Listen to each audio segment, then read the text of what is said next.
Yan, so ito nabi natin sa Shopee, which is electric fan na 45 watts. Syempre made in China. Ayan. Yangtze ang nakalagay sa kanyang box karton.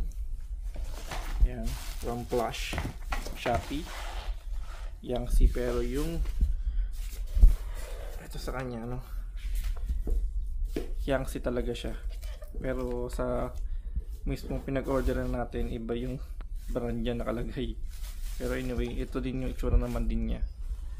Ayan, so ayan. Ayan. Okay, so ni-assemble na po natin itong Yangtze na nabili sa Shopee na silent electric fan. Ayan. Meron siyang kasamang Bluetooth remote na may Wi-Fi. Hindi, joke lang po. Wala pong Wi-Fi yan. So, try natin siyang i-on. Ayan, teka lang. Saan na? Nawala na. Okay, so ito. Soft touch naman siya, guys. You know.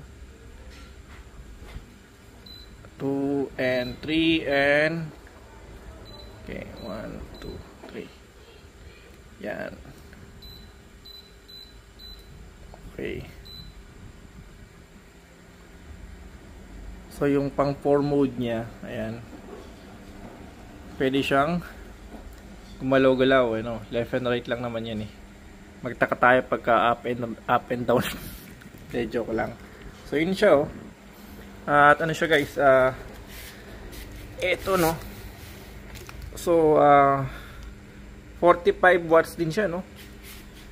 So yung hangin naman niya, okay naman.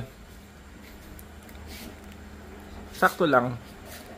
So hanggang dito, no. Ang dama yung hangin, no. And then yung agad na sa kanya, napakatahimik. Ako lang maingay.